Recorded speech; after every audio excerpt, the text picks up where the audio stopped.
고린도전서 7장 1절에서 오늘 16절 말씀 함께 보도록 하겠습니다.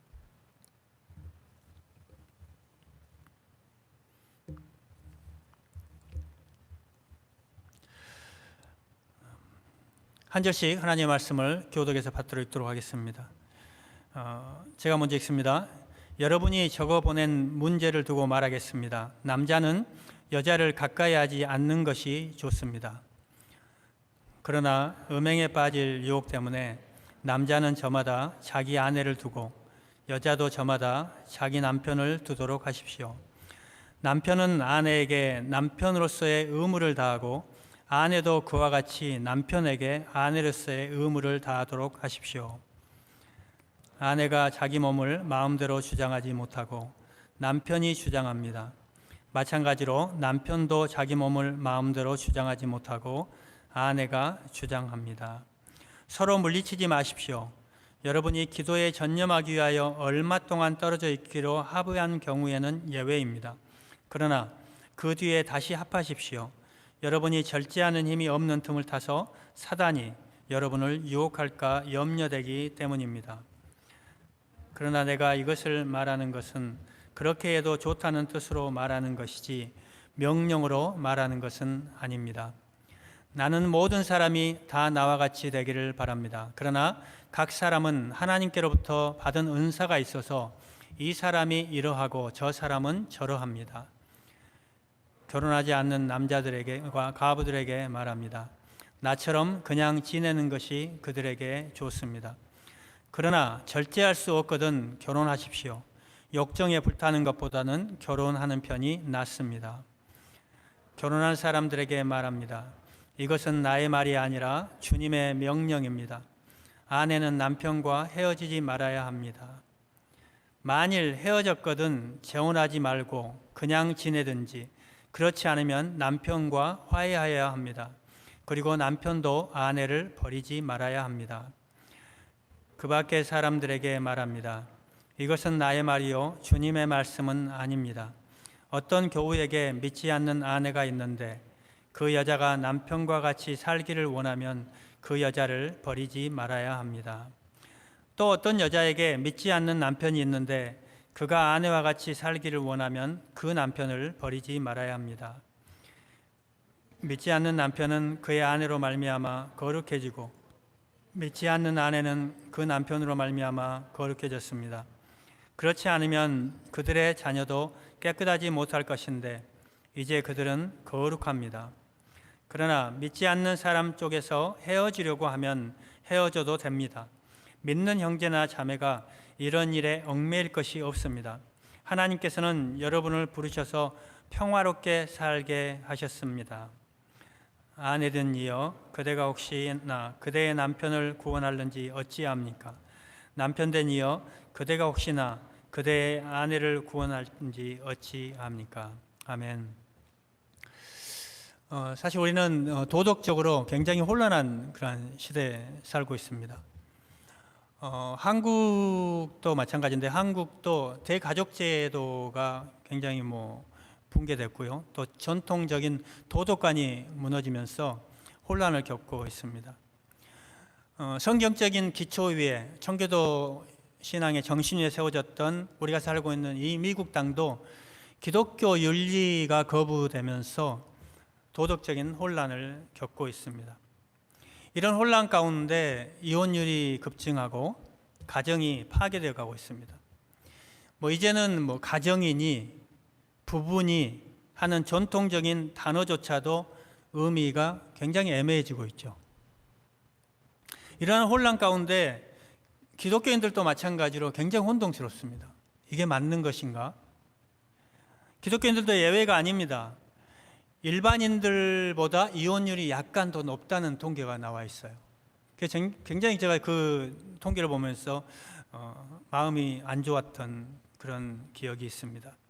이혼의 문제 그리고 흔들리고 있는 가정의 문제는 우리 현실의 삶에 깊숙이 들어와서 어떤 가정도 예외일 수가 없다고 할 수가 있습니다.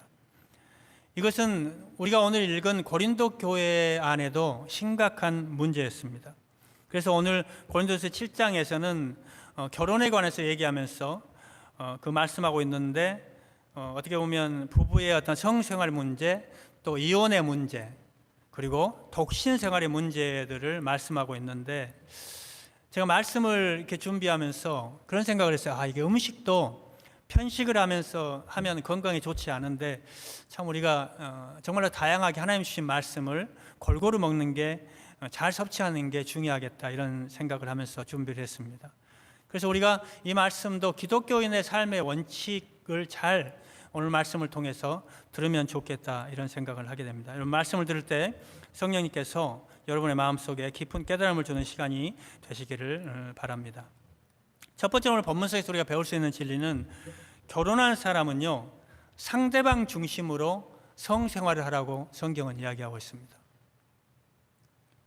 고린도 교회는요, 상반된 문제가 있었어요. 그게 뭔지 아십니까? 한 그룹들은 굉장히 성적으로 문란한 거예요, 도시 자체가. 그래서 고린도 사람들 하면은요, 이 사람들은 굉장히 성적으로 문란한 사람, 그 정도로 어떻게 보면 고린도 사람들은 그렇게 못이 박혀 있는 그러한 사람들이었습니다. 성이 자유로운 생활을 하는 거죠. 예수 믿어도 관계없이 교회에 나온 사람들도 내가 그냥 자유하게 그냥 성생활을 하는 것입니다. 그런데 이에 대한 반작용일 수도 있고요, 또 제가 말씀드렸던 이단 사상의 어떤 영지주의의 영향일 수도 있지만, 어떤 사람들은 결혼을 하고도 성적인 그런 관계를 멀리하는 것, 그러니까 참된 그리스도인이라면 그런 삶이라고 생각을 했던 것입니다. 그러니까 영지주의 사상이 뭡니까? 영혼은 깨끗하고 거룩한 것이지만 육체는 어떻다는 거예요? 육체는 더러운 것이다. 그래서 육체는 악한 것이다, 이렇게 생각을 한 거예요. 그러니까 육체적인 것들은 계속해서 어떻게 하는 겁니까? 절제를 하는 거예요. 먹는 것뿐만 아니라 결혼을 했음에도 불구하고 내가 어떤 금욕적으로 사는 거예요. 모든 쾌락을 멀리하는 것입니다.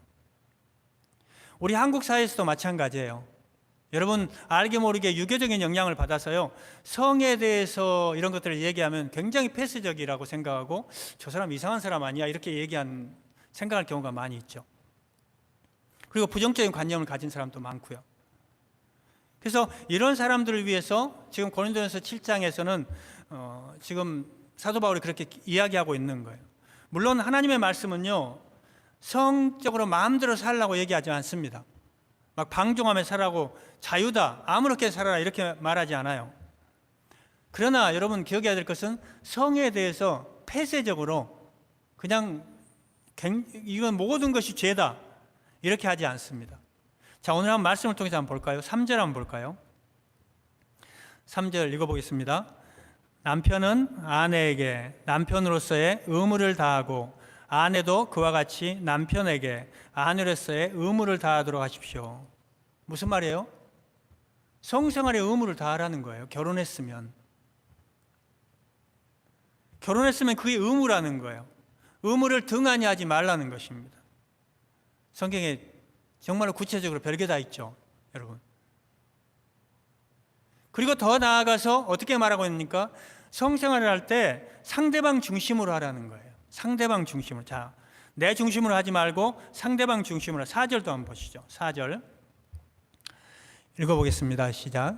아내가 자기 몸을 마음대로 주장하지 못하고 남편이 주장합니다. 마찬가지로 남편도 자기 몸을 마음대로 주장하지 못하고 아내가 주장합니다. 저는 이것이 진정한 사랑이라고 생각해요.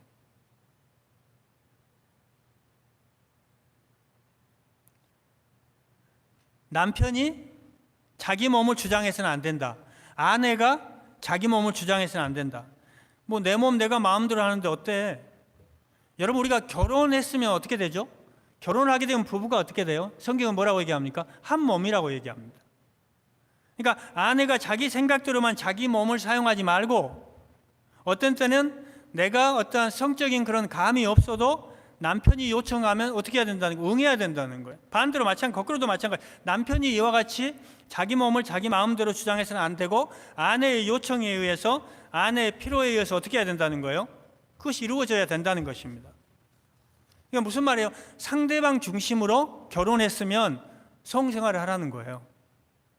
여러분, 사랑은 뭡니까? 우리가 지금 고린도전서를 묵상하고 있는데, 말씀을 나누고 있는데, 고린도전서 13장, 여러분 잘 아시는 사랑장이잖아요. 그 사랑장에 사랑을 어떻게 정의합니까? 고린도전서 13장 5절에 이렇게 얘기합니다. 사랑은 자기의 유익을 구치 아니하고, 사랑은 자기의 이익을 구치 아니하고, 이런 거예요. 그러니까 사랑은 믿음, 소망보다 사랑이 최고인데, 그 사랑의 정의 중에 자기의 이익만을 추구하는 것은 사랑이 아니라는 거예요. 그러니까 상대방의 유익을 구하는 게 사랑이라고 말씀하고 있는 것입니다. 여러분, 성경에서 강조하고 있는 사랑도 그런 거잖아요. 십자가에 보여주시는 예수님의 사랑, 사랑의 핵심은 뭐예요? 예수님께 십자가에 매달리실 때 가장 핵심이 되는 게 뭡니까? 당신을 위한 것입니까? 아니라는 거죠. 누구를 위한 거죠? 저와 여러분을 위한, 상대방을 유익을 구했다는 것입니다.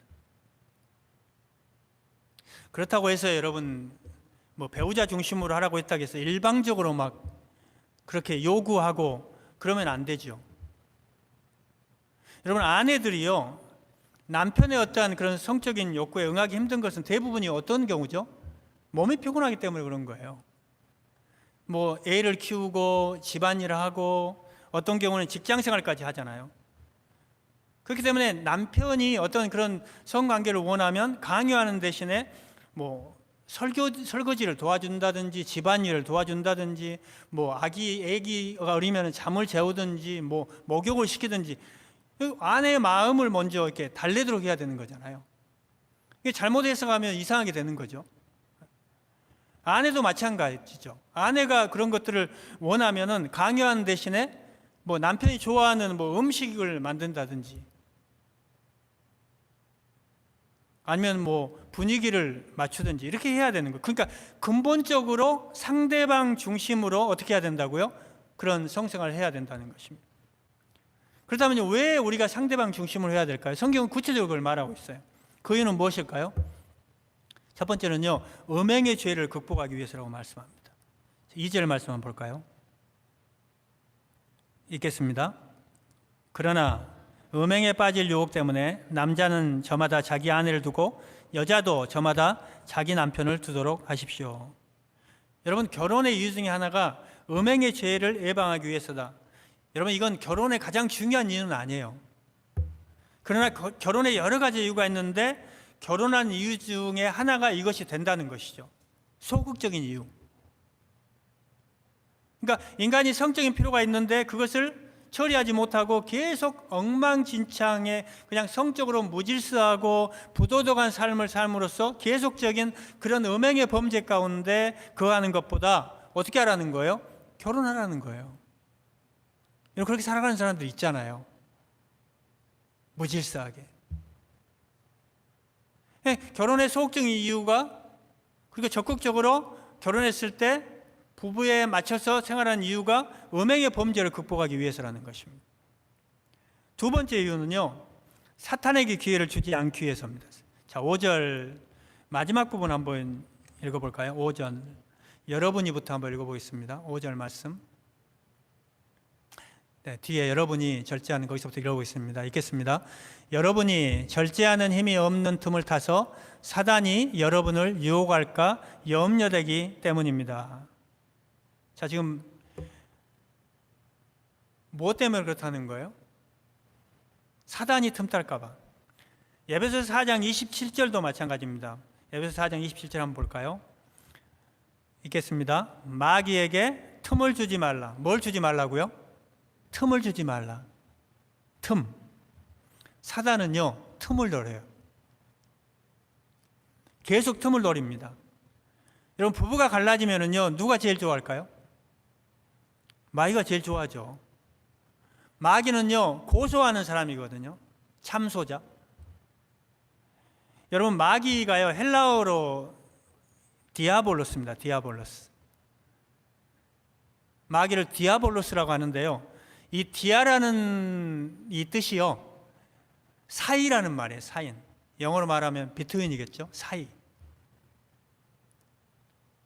그 다음에 볼로스라는 말이 뭐냐면 던진다는 거예요. 던진다. 드로우한다. 그러니까 사이에 마귀가 던져서 나눈다. 이 마귀가 그런 존재예요. 마귀란 단어의 뜻이 그러는 거예요. 사이에 던진다. 그러니까 마귀는 뭘 합니까? 사람과 사람 사이를 어떻게 해요? 세우는 거예요. 파괴하고 사람과 하나님 사이도 이간질하는 존재라는 것입니다. 그러니까 관계의 갈등을 일으키게 만드는 거예요. 관계가 깨지게 만드는 거예요. 그래서 관계를 나누는 자. 그러니까 모든 가정의 불화의 배후에는 사단의 역사가 있을 수 있습니다. 교회에서도 마찬가지예요. 교인과 교인 사이의 관계의 갈등, 그 배후에는 사단의 역사가 있어요. 그래서 성경은 말하기를 어떻게 얘기하는 거예요? 마귀로 틈을 타지 못하게 하라. 마귀에게 틈을 주지 말라. 그러니까 여러분 생각해보세요. 부부가 자꾸만 사이가 벌어지면, 관계가 멀어지면 사단이 어떻게 한다고요? 그 사이를 삐집고 들어오는 거예요. 관계가 멀어지면. 그러니까 그런 기회를 제공하지 말라는 것입니다. 그래서 특별히 기도하는 것 외에는, 정말로 작정하고 어떤 기도하는 시간 외에는 어떻게 하라고요? 적극적인 부부 생활을 하라는 것입니다. 가정의 행복을 보호하기 위해서 필요한 것이라는 것입니다. 우리가요, 서로의 차이를 인정하고, 남자와 여자의 차이를 인정하고 상대방을 배려하고 상대방 중심으로 사는 여러분 되시기를 주의 이름으로 부탁을 드립니다. 한번 따라서 해보시겠어요? 상대방 중심으로 살자. 내 중심으로 사시면 안 돼요. 막 내 중심으로만 살려고 하면 안 된다고. 두 번째로 오늘 본문에서 우리가 배울 수 있는 것은요, 고린도전서 7장에서 이제 결혼 생활에서 첫째는 성생활에 대한 문제이고 두 번째는 이혼에 관한 문제입니다. 이혼. 그 내용이 7장 10절에서 15절까지의 내용이거든요. 이 부분을 요약하면 이렇게 됩니다. 이혼의 문제에 대한 바울의 대답, 아니요, 성경의 대답은 뭐냐? 하나님의 말씀에 대한 대답은 뭐냐? 이혼하지 말아요. 이혼하지 마라. 믿는 자에게 이혼은 허용되지 않는다. 이게 대답입니다. 자, 10절, 11절 한번 보겠습니다. 읽겠습니다. 결혼한 사람들에게 말합니다. 이것은 나의 말이 아니라 주님의 명령입니다. 아내는 남편과 헤어지지 말아야 합니다. 만일 헤어졌거든 재혼하지 말고 그냥 지내든지, 그렇지 않으면 남편과 화해해야 합니다. 그리고 남편도 아내를 버리지 말아야 합니다. 자, 이혼의 문제에 대해서 성경의 답은요, 분명해요. 어떻게 하지 말라고요? 이혼하지 말아라. 첫째는. 여러분 그렇잖아요. 결혼은 부모를 떠나 아내와 합하여 남자와 여자가 한 몸을 이루는 것이잖아요. 하나님이 하나 되게 하셨습니다. 하나님이 하나 되게 하신 것을 아무도 나누어서는 안 됩니다. 마태복음 19장에 보면 바리새파 사람들이 예수님을 함정에 빠뜨리기 위해서 질문을 하나 가지고 나옵니다. 그래서 이렇게 물어요. 한번 들어보세요. 무엇이든지 이유만 있으면 남편이 아내를 버려도 됩니까? 이렇게 물어요. 무엇이든지 이유만 있으면 남편이 아내를 버려도 됩니까? 그런데 예수께서 이렇게 딱 대답합니다. 자, 어떻게 하시는가? 마태복음 19장 5절에서 6절 한번 읽어보겠습니다. 읽겠습니다. 예수께서 대답하셨다. 사람을 창조하신 분이 처음부터 그들을 남자와 여자로 지으셨다는 것과, 그리고 그가 말씀하시기를 그러므로 남자는 아버지와 어머니를 떠나서 자기 아내와 합하여서 둘이 한 몸이 될 것이다 하신 것을 너희는 아직 읽어보지 못하였느냐? 그러므로 그들은 이제 둘이 아니라 한 몸이다. 하나님이 짝지어 주신 것을 사람이 갈라 놓아서는 안 된다.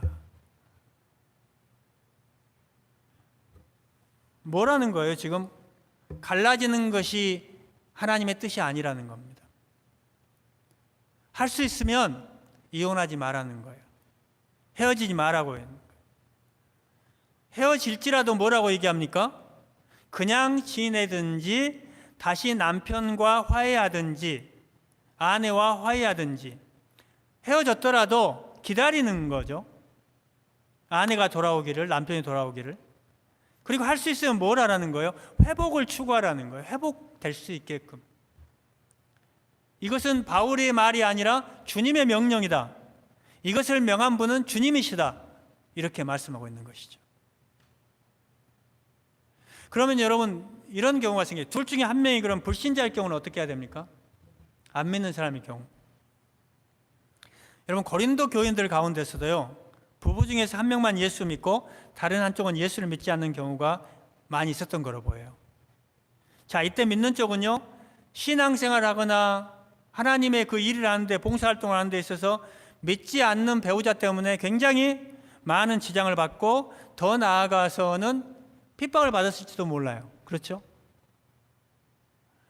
제가 어렸을 때는 한국에서 신앙생활 하는데 교회 다닌다고 막 교회까지 쫓아와서 데리고 가는 사람도 막 있고 그랬어요. 그런 핍박이죠. 자, 그런 경우에는 그럼 어떻게 해야 됩니까? 그런 경우에조차도 바울은 배우자가 헤어지고자 하지 않는 한은 이혼하지 말라고 말하고 있습니다. 자, 12절 13절 한번 보시겠어요? 12절 13절. 자, 한번 읽어보겠습니다. 시작.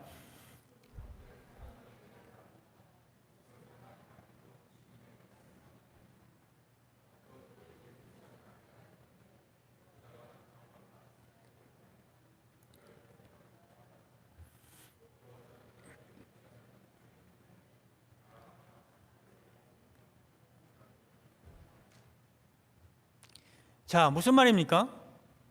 여러분, 글쎄요, 어떤 믿는 사람들, 믿음이 좋다고 하는 사람들 중에 그런 분들이 있어요. 신앙생활을 더 잘하기 위해서, 나의 사명을 이루기 위해서, 소명을 이루기 위해서, 내가 선교사가 되기 위해서 믿음이 적거나 믿지 않는 배우자와 나는 헤어져야 되겠다, 이혼을 한다, 이런 분들이 있어요.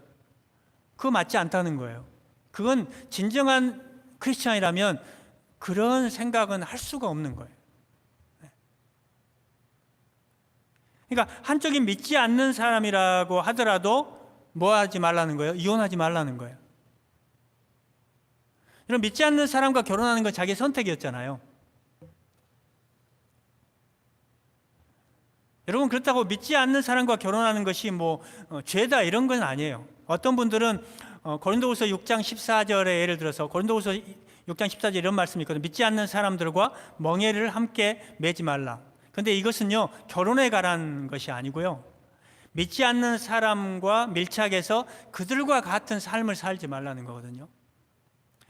그러니까 불신자들은 믿지 않는 사람과 결혼했다는 것은 그 죄고 이런 것들이 아니고 어떤 것입니까? 어리석은 선택이죠. 선택을 잘못한 거죠. 여러분, 그렇잖아요. 우리가 이 땅에서 사는 삶이 사명을 이루기 위한 삶이라고 했잖아요. 그리고 인생이 길지 않잖아요. 길어봤자 80년, 90년.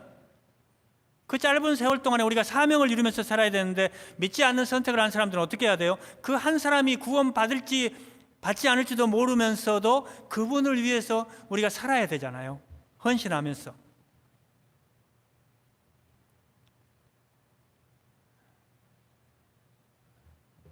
그렇기 때문에 믿지 않는 사람과 결혼했을지라도 그 선택에 대해서 성경은 뭐라고 얘기하는 겁니까? 이혼하지 말라는 거예요. 헤어지지 말라는 겁니다. 왜요? 그 중요한 이유가 있어요. 한번 보시죠. 저는 여러분들 이런 사명을 이뤘으면 좋겠어요. 자, 14절 말씀 읽어보겠습니다. 시작. 믿지 않는 남편은 그의 아내로 말미암아 거룩해지고 믿지 않는 아내는 그 남편으로 말미암아 거룩해졌습니다. 그렇지 않으면 그들의 자녀도 깨끗하지 못할 것인데 이제 그들은 거룩합니다. 자, 무슨 말입니까? 믿지 아니하는 남편이 아내로 인해서 뭐가 된 거예요? 거룩하게 되었다는 거예요. 무슨 말입니까? 다시 말하면 구원받을 가능성이 있다는 뜻이잖아요. 믿지 않는 배우자가 나 때문에 구원받을 가능성이 있다면 구원을 위해서 살고 또 그 구원을 위해서 참고 인내하면서 기도해야 되는 것이죠. 내 남편이, 내 아내가 나를 통해서 구원받을 가능성이 있다면 그의 구원을 위해서 평생을 어떻게 보면 좀 고통스럽긴 하지만 고통 속에 살지만 그러나 그것은 살아야 할 가치가 있다고 저는 생각해요. 그래서 만약에 구원을 얻을 수 있다면 천하보다 더 귀한 한 영혼을 구원할 수만 있다면 그것은요, 그만한 가치가 있는 인생이라고 저는 생각을 합니다. 어떻게 보면 잔인한 이야기일지도 모르죠. 요즘 시대에 고통을 견디기 어려운 시대에서 이건 쉽지 않는 어떻게 보면 조언일 수도 있습니다. 그러나 그것이 뭐예요? 성경의 가르침이라는 거예요. 그런데 반대인 경우도 있습니다. 그러면 이혼이 절대적으로 안 되냐? 그건 아니죠. 예수님도 말씀하시죠. 가늠했을 경우.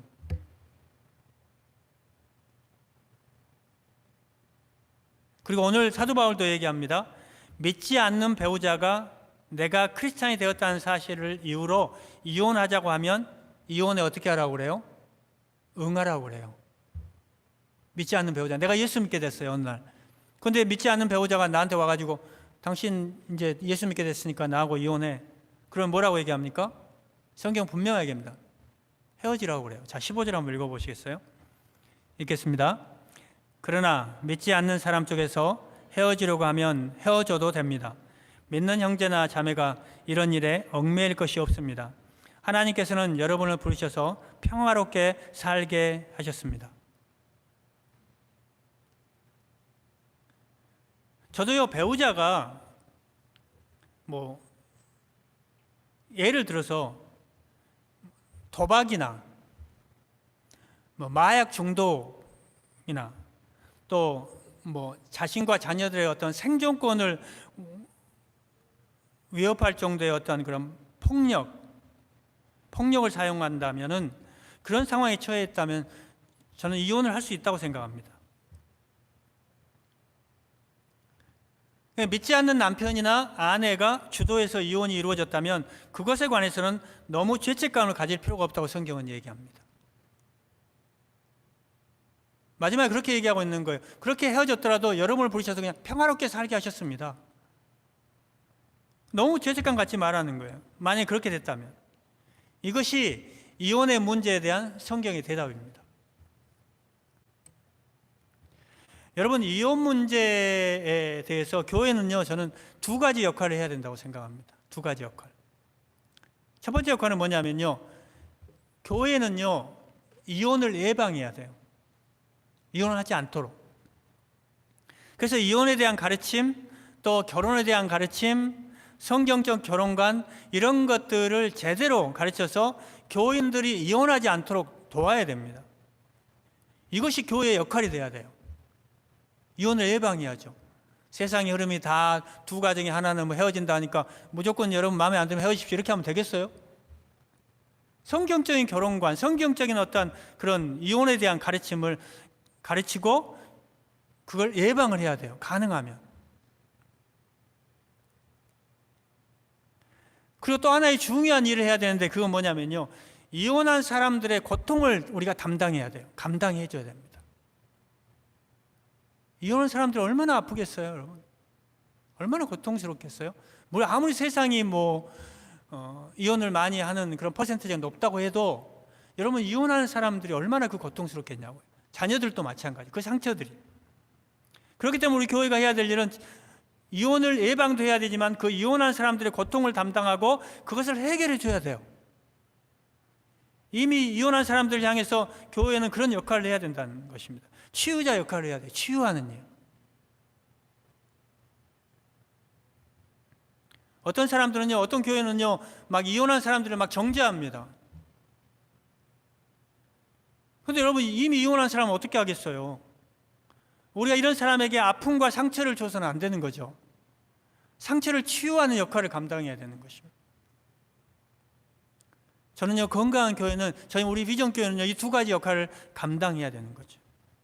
이혼을 예방해야 되고, 이미 이혼한 사람들의 그 아픔, 그 상처들이 치유될 수 있도록 신앙 안에서, 예수 그리스도 안에서 그 치유될 수 있도록 도와드려야 되는 것이죠. 다시 상처를 싸매고 재기할 수 있도록 보호하고 돕는 역할이 교회의 진정한 역할이 되어야 할 줄로 믿습니다.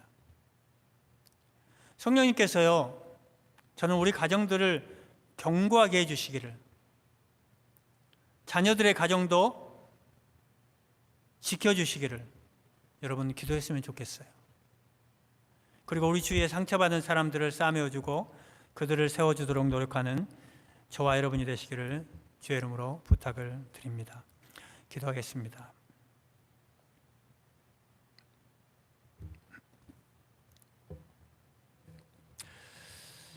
우리는 사실 어려운 시대를 살아가고 있습니다. 쉽지 않은 시대죠. 우리들뿐만이 아니라 우리 자녀 때에 가면은요, 이혼이 훨씬 더 많아질 것입니다. 그게 피할 수 없는 추세잖아요. 하나님이 이 어려운 시대를 살아가게 될 우리 자녀들을 지켜주시고 우리 가정도 지켜주셔서 하나님, 우리가 제대로 하나님의 말씀을 따라 하나님의 영광을 위해 살아가는 우리 가정, 우리 부부, 우리 자녀 되게 해 주시옵소서. 우리 다 같이 통성으로 기도하도록 하겠습니다. 기도하겠습니다. 하나님 아버지, 우리 사랑하는 성도님들의 가정을 축복하며 기도합니다. 하나님, 우리 사랑하는 성도님들의 가정이 하나님의 사명을 감당하는 건강한 가정들이 되게 하시고 이 어려운 시대를 살아가게 될 때 하나님, 가정들을 지켜주시고 또한 우리 자녀들의 가정들도 지켜주시옵소서. 또한 하나님 아버지, 우리가 하나님의 말씀을 따라서 하나님의 영광을 위해서 살아가는 하나님 아버지, 우리 가정들이 될 수 있도록 주님께서 도와주시고 하나님 도와주시옵소서. 또한 하나님 아버지여, 상대방을 먼저 생각하는, 섬기는 그러한 삶을 살아가게 하여 주시옵소서. 배우자를 먼저 생각하게 하시고 또 사랑은 자기의 유익을 구하지 않는다고 했습니다. 하나님 말씀에 순종하기를 원합니다. 우리 가정들을 보호하여 주시옵소서. 믿음에 든든하게 세워 주시옵소서. 우리 자녀들의 가정도 지켜 주시옵소서. 우리 교회가 성경적인 결혼관을 따라 살게 하여 주시옵시고 아픔이 있는 가정들을 하나님 아버지 치유될 수 있도록 다시 세워줄 수 있도록 하나님 아버지 건강한 가정으로 회복되어 줄 수 있도록 상처를 치유하는 하나님 아버지 우리 비전교회가 될 수 있도록 공동체가 될 수 있도록 주님께서 은혜를 더하여 주시옵소서. 주님 도와주시옵소서. 예수님.